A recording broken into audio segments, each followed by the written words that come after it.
I told you about our experience in the woods No, when my remind me. partner asked for a sign. Yeah, when I was meeting with the medium and then my Yeah. partner met with the medium and she was You kind didn't of tell like, me that. oh yeah, she met with the medium too. And she Oh was my kind of like, gosh. I don't know about this. And the medium was kind of like, I can tell that you're, not really like, might not be landing. That's okay. She's like, all I want you to do is like, she goes, go to your stump. Eric, do you have a stump? No. I do not either.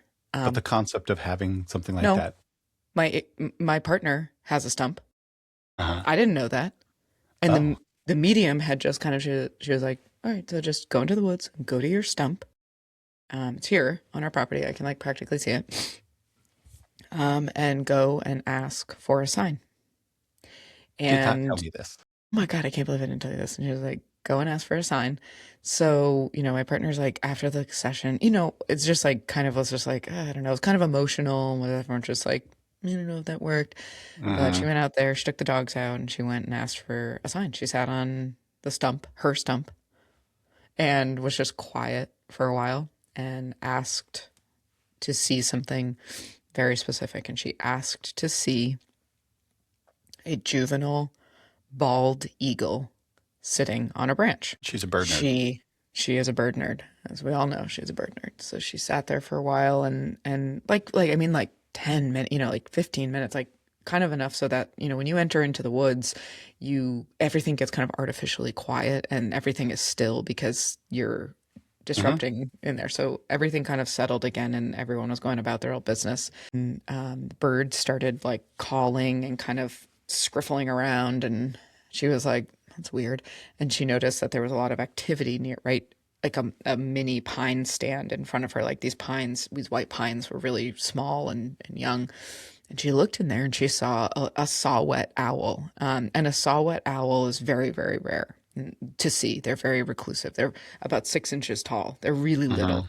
And the birds Mm-hmm. were reacting to that. And so she thought, maybe that was my sign. She looked at it. She took some pictures. She was just like, wow, that's so beautiful. And she was really moved by it. And she turned around and on a branch in her foreground, like 15 Wow. feet away, about 8 feet up, was the exact image that she had in her head. It was a juvenile bald eagle.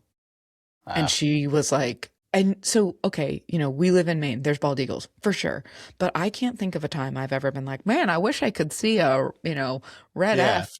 I wish I could see a very special bird. And it's just like, That's so crazy. is Yeah. that a That's a coincidence? synchronicity. Is that a Yeah. synchronicity? Is it a sign?